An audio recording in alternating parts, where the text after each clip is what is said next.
Welcome everyone. पिछले session में अपन ने आर्हेनियस थ्योरी के बारे में देखा था।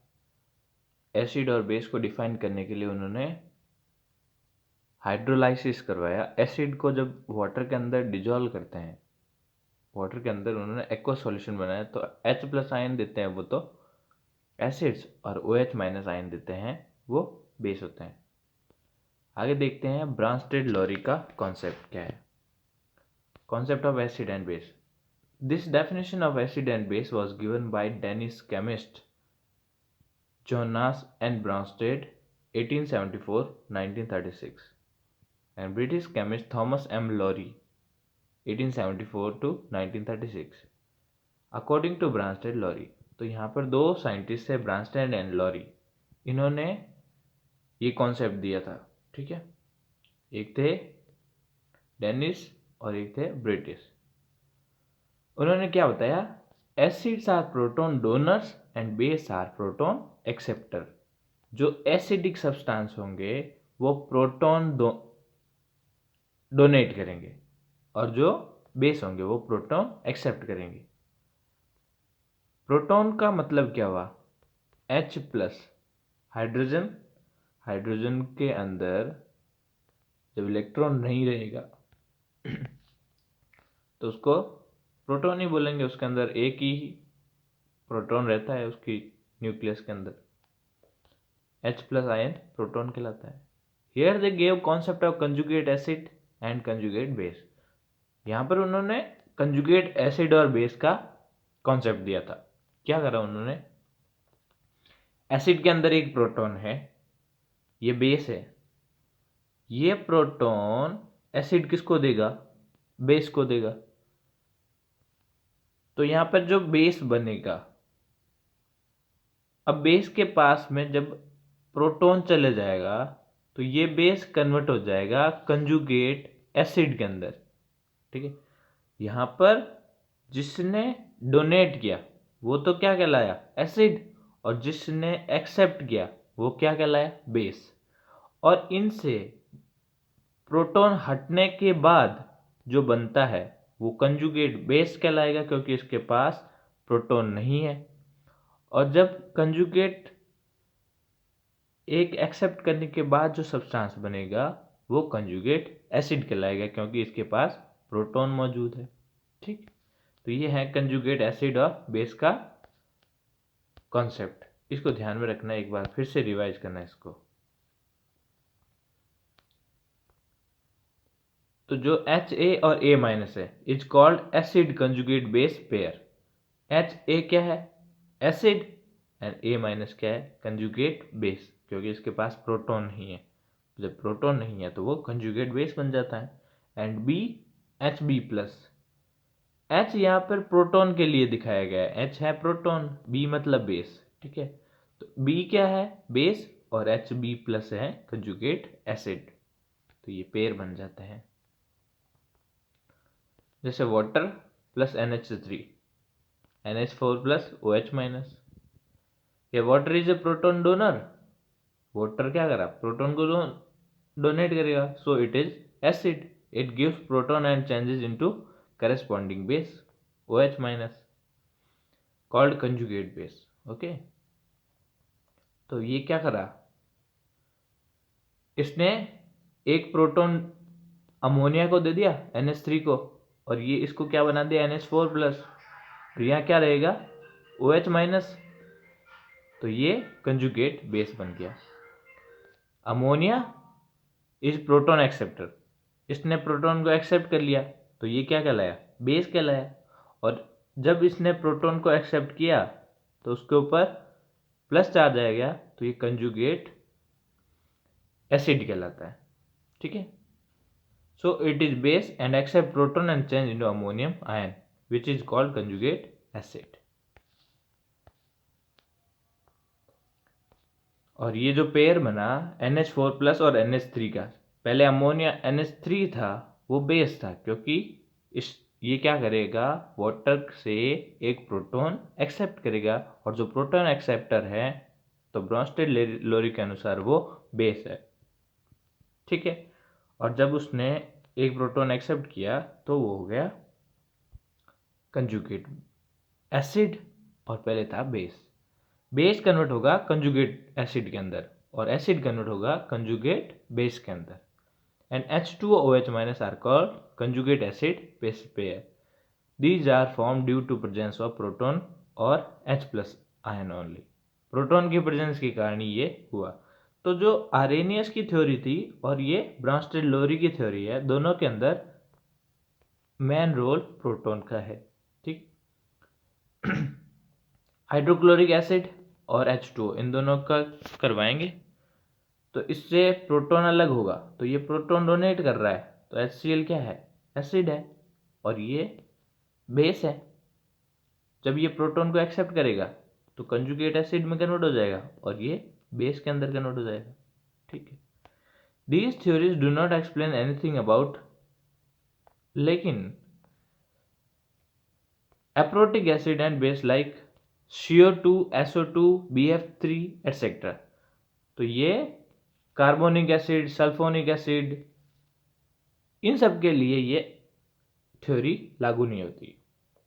सो the new theory of acid base was given on the base of electron.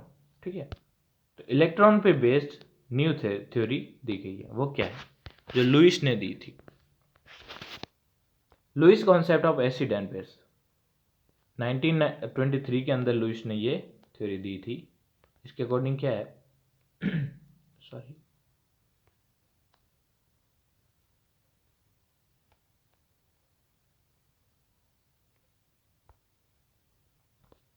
Lewis gave a new theory.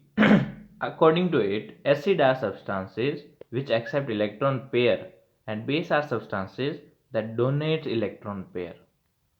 Acid वो सब्सटेंस होते हैं जो इलेक्ट्रॉन पेयर का डोनेट करते हैं और जो इलेक्ट्रॉन पेयर को एसिड एक्सेप्ट करते हैं और बेस डोनेट करते हैं।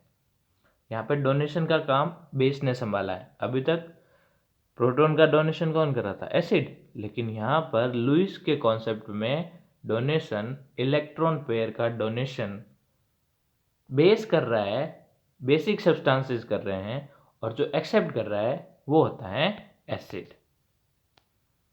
ठीक है, electron pair acceptor are acid and electron pair donors are base. BF3 NH3 इनके पास क्या है, BF3 NH3 के पास इलेक्ट्रॉन पेयर है और BF3 के पास नहीं है, तो जो F3 NH3 है वो BF3 को क्या कर देगा, एक इलेक्ट्रॉन पेयर डोनेट कर देगा। तो ये एसिड और जिसके पास इलेक्ट्रॉन पेयर था डोनेट करने के लिए वो बेस कहलाता है। जिसके पास इलेक्ट्रॉन पेयर नहीं होगा वो बेस कहाँ से होगा। ठीक है, according to it Lewis base give electron and Lewis acid accept electron to form compound. तो एक कंपाउंड बनाने के लिए इसके अंदर जब देखें तो यहाँ पे हाइड्रोजन का कोई रोल नहीं है, प्रोटॉन या हाइड्रोजन का किसी तरह का कोई रोल नहीं है। ठीक है, इसमें इलेक्ट्रॉन के बेस के आधार पर वो कंपाउंड बनाते हैं। तो वो कंपाउंड जो इलेक्ट्रॉन पेयर के डोनेशन से बनता है और जो इलेक्ट्रॉन पेयर डोनेट करता है वो तो बेसिक है और जो इलेक्ट्रॉन एक्सेप्ट करता है वो एसिड होगा। Where both are attached by coordinate bond, और जब दो इलेक्ट्रॉन का पेयर का एक दूसरे के साथ में साझा होता है तो इलेक्ट्रॉन पेयर के इस शेयरिंग से कोऑर्डिनेट बॉन्ड बनता है। ठीक है, according to this theory electron deficient compound will work like acid and are called Lewis acid. जिसके पास इलेक्ट्रॉन की कमी है तो वो तो एसिड कहलाता है। Generally cations are those compound whose octet is incomplete are Lewis acid. तो वो जो कैटाइंस होते हैं जिसके ऊपर पॉजिटिव चार्ज होता है, तो पॉजिटिव चार्ज जिसके ऊपर है या फिर उनका ऑक्टेट कंप्लीट नहीं है, 8 इलेक्ट्रॉन कंप्लीट नहीं है, तो वो 8 इलेक्ट्रॉन को कंप्लीट करने की कोशिश करेंगे तो वो एसिड्स होते हैं, लुईस एसिड्स कहलाते हैं। Electron rich compound having electron lone pair work as base are called Lewis bases. और जिसके ऊपर नेगेटिव चार्ज है या जिसके ऊपर इलेक्ट्रॉन एक्स्ट्रा है ठीक है, 8 से ज़्यादा है तो वो as a Lewis base work करते हैं। जैसे H2O तो ऑक्सीजन के ऊपर लोन पेयर है, NH3 के ऊपर तो हर नाइट्रोजन के ऊपर लोन पेयर होता है, OH में ऑक्सीजन के ऊपर क्लोरीन के ऊपर। In this way, not only H plus or OH minus containing substance are acid and base.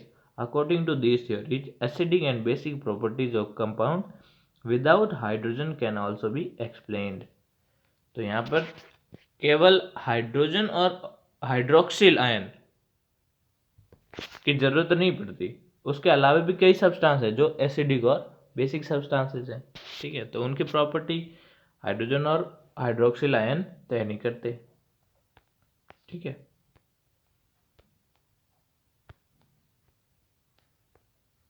कुछ जनरल प्रॉपर्टीज हैं इसकी, देखो। Asset turn blue litmus into red and base turn red litmus into blue. बचपन से पढ़ते आ रहे हैं, acid red में कन्वर्ट कर देता है, रेड मतलब अपने का खतरा दिखाता है वो। Acid react with metal and produce hydrogen gas. अब ये सबसे इंपॉर्टेंट है, जब एसिड का मेटल के साथ रिएक्ट करवाते हैं तो मेटल के साथ रिएक्ट करने पर हाइड्रोजन गैस निकलती है। मेटल यहाँ पे क्या है, जिंक, उसका रिएक्शन करवाते हैं H2SO4 सल्फ्यूरिक एसिड से, तो उसके अंदर से हाइड्रोजन गैस निकलेगी ZnSO4। ये रिएक्शन करवा सकते हैं अपन। ये रहा एक टेस्ट ट्यूब, इसके अंदर एसिड के अंदर जिंक डालते हैं और उससे एक जो ये पाइप जा रहा है, ट्यूब जा रही है, उसको वाटर के अंदर डालते हैं, तो वाटर के अंदर से हाइड्रोजन गैस निकलती है, तो वो बुलबुले के फॉर्म में निकलेगी। और ये बुलबुला जब हम उसके पास में कैंडल लेके आएंगे तो वो साउंड करता हुआ फूट जाएगा। ठीक है, तो इससे क्या दिखाता है, यही दिखाता है कि इसके अंदर हाइड्रोजन गैस निकलती है। This is reason that sour acidic substances are not kept in metal container.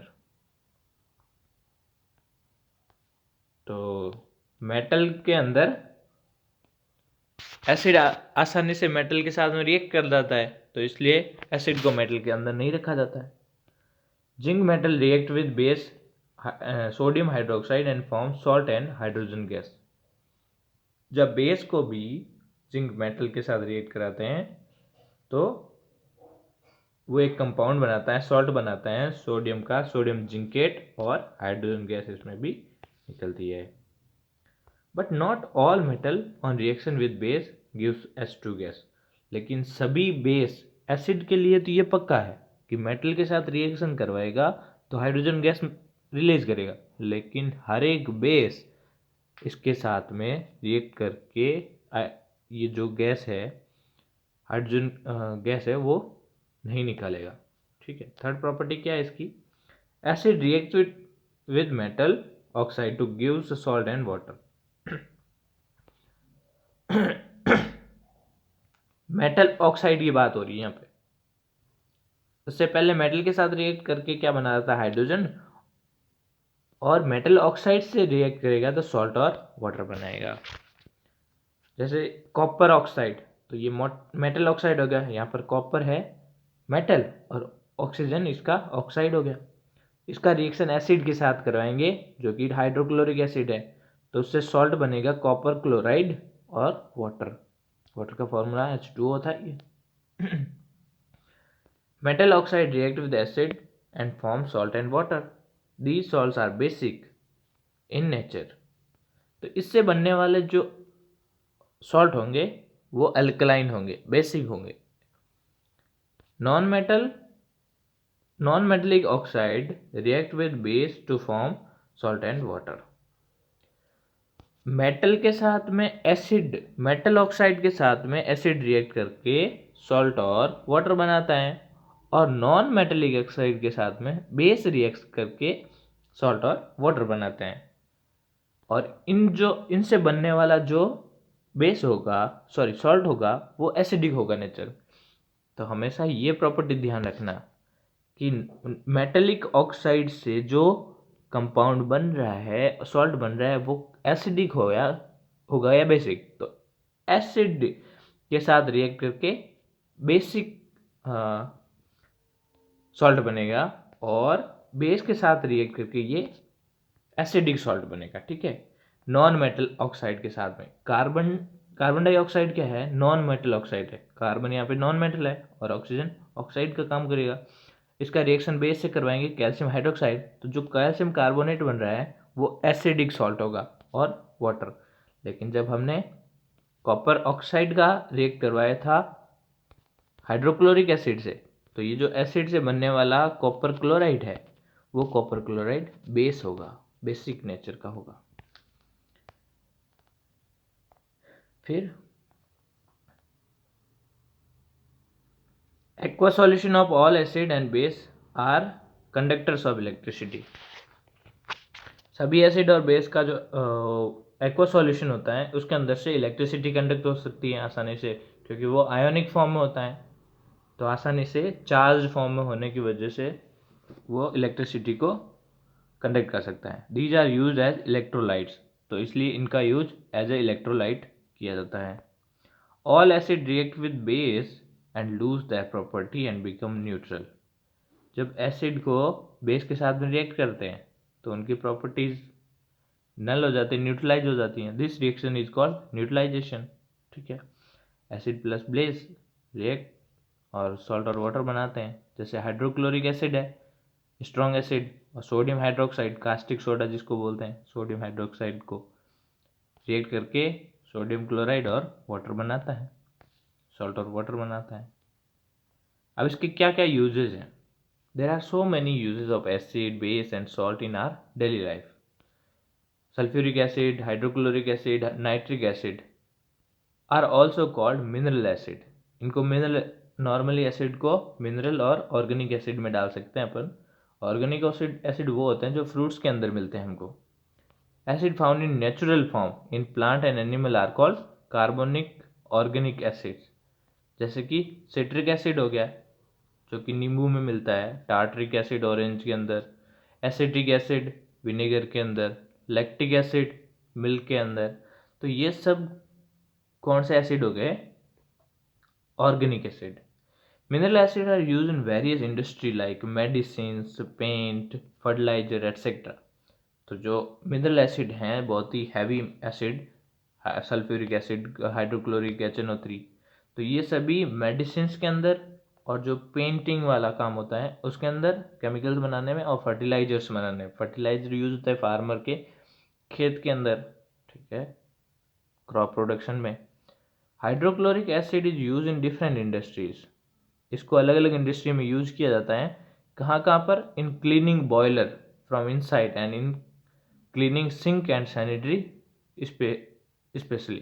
तो इसका ज़्यादातर यूज क्लीनिंग के लिए होता है, बॉयलर और सिंक के लिए। ठीक है, nitric acid is use making fertiliser in the cleaning gold and silver ornament. तो जो नाइट्रिक एसिड है इसका एक तो फर्टिलाइजर बनाने में, और गोल्ड और सिल्वर के जो आभूषण हैं उनको चमकाने में इसका यूज करते हैं। तो on a mixing 1 part HN, यहाँ पे सबसे इंपॉर्टेंट है एक्वारेजिया। ठीक है, एक्वारेजिया कैसे बनता है? एक सॉल्यूशन होता है जिसके अंदर 1 कंपाउंड ऑफ HNO3 और 3 पार्ट हाइड्रोक्लोरिक एसिड, इन दोनों का मिक्सर ये बनाता है एक्वारेजिया। और ये एक्वारेजिया क्या करेगा? डिजोल्व मेटल लाइक गोल्ड, तो गोल्ड जैसे मेटल को डिजोल्व कर देता है। Sulphuric acid is use in cell, car batteries and other industries. Sulphuric acid is also called king of acid. जो सल्फ्यूरिक एसिड है H2SO4, तो कार की बैटरी के अंदर यूज होता है, जिसको तेजाब बोला जाता है नॉर्मली।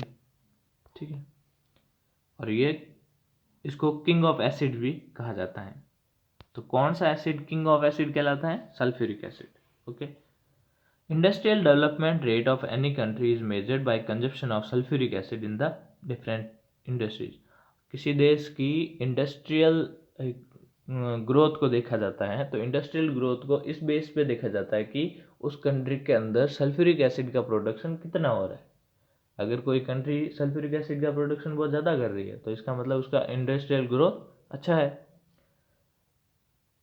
प्रोडक्शन भी ज़्यादा कर रही है, कंजप्शन भी ज़्यादा कर रही हो। Apart from it many organic acid like acetic acid is use in as vinegar in food product. ठीक है, एसिटिक एसिड का यूज होता है विनेगर बनाने के लिए जो कि फूड प्रोडक्ट है। प्रिजर्वेशन ऑफ पिकल्स, अचार के बचाव के लिए, and also use in cleaning of would furniture, और जो लकड़ी के फर्नीचर्स हैं उनको बचाने के लिए भी इसका यूज करते हैं एसिटिक एसिड का। Bases are also used mainly in industries. Sodium hydroxide is used in soap, detergent, paper industries, cloth industries, और calcium hydroxide is used to remove acidity of soil. तो सोडियम हाइड्रोक्साइड बेस की बात करें तो base कई जगह use हो रहा है, साबुन की और डिटर्जेंट की इंडस्ट्री के अंदर, पेपर इंडस्ट्री के अंदर भी होता है, कपड़े बनाने वाली इंडस्ट्री में भी होता है। और कैल्शियम हाइड्रोक्साइड का यूज होता है जब सॉइल के अंदर एसिडिटी बढ़ जाती है तो उसकी एसिडिटी को कम करने के लिए कैल्शियम हाइड्रोक्साइड डाल दो। वाइट वॉश, कैल्शियम हाइड्रोक्साइड का और यूज होता है वाइट वॉश के लिए। White wash, lime is a component of insecticide.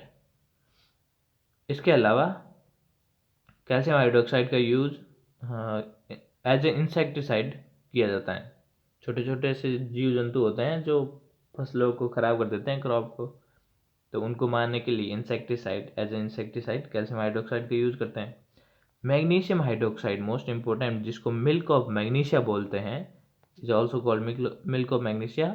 इसको एज ए एंटासिड यूज किया जाता है जब हमारे स्टमक में एसिडिटी बढ़ जाती है तो उस एसिडिटी को कम करने के लिए मैग्नीशियम हाइड्रोक्साइड का यूज करते हैं। It is use as antacid for in removing acidity and consumption of stomach. ये सभी यूजेस एक बार फिर से रिवाइज कर लेना सभी लोग। There are many uses of salt in daily life, like calcium carbonate is use in making floor as marble. Calcium carbonate का यूज मार्बल बनाने में किया जाता है। In extraction of iron in metallurgy, in making cement etcetera. साथ ही में जो लोहा है, लोहे को अलग करने के लिए मेटलर्जी एक ऐसा प्रोसेस है जिसके अंदर वो सब्सटेंस जो, हाँ, मेटेलिक सब्सटेंस जो ओर के साथ होते हैं, और वो होता है इम्प्योर फॉर्म होता है किसी मेटल का, तो उसके अंदर जो इम्प्योरिटी है उनको अलग करने का जो प्रोसेस होता है उसके अंदर कैल्शियम कार्बोनेट यूज किया जाता है। ठीक है, और इसका यूज सीमेंट बनाने में भी होता है। We will study use of washing soda. Washing soda का यूज अभी देखेंगे। सोडियम हाइड्रोजन कार्बोनेट, ये सोडियम बाइकार्बोनेट भी बोला जाता है इसको। ठीक है, बेकिंग सोडा बोलते हैं। सोडियम क्लोराइड NaCl है in next section. Okay, silver nitrate AgNO3 is mainly use in photography. ये इंपॉर्टेंट है, फोटोग्राफी में कौन सा सॉल्ट यूज होता है, तो सिल्वर नाइट्रेट यूज होता है फोटोग्राफी में। Ammonium nitrate is making fertiliser and explosive. Ammonium nitrate का फर्टिलाइजर बनाने में यूज करते हैं, नाइट्रिक एसिड का भी करते हैं और अमोनियम नाइट्रेट का भी करते हैं। ठीक है, जिसके अंदर नाइट्रोजन होता है मेनली यूज करते हैं, सिल्वर नाइट्रेट को छोड़ के। हो गए एलम, अब इसका फॉर्मूला याद रखना है फिटकरी का। Potassium sulphate, aluminium sulphate 0.24 H2O। ठीक है, दो शामिल है इसके अंदर, पोटेशियम और एल्यूमिनियम। इसके साथ में सल्फेट है दोनों टाइम, और 24 H2O। इसके अंदर क्रिस्टलाइन वाटर कितने हैं, 24 मॉलिक्यूल हैं वाटर के। ठीक है, एलएम का ये इंपॉर्टेंट फॉर्मूला याद रखना है। और इसका यूज करते हैं प्योरिफिकेशन ऑफ वाटर। वाटर के अंदर डाल देंगे तो वाटर के अंदर मौजूद जो बड़ी बड़ी इम्प्योरिटीज हैं वो आसानी से न्यूट्रलाइज होके पेंदे में जम जाती हैं। In this way there are many salt which are very useful in daily life. Okay, बाकी नेक्स्ट सेक्शन में देखेंगे। Thank you all.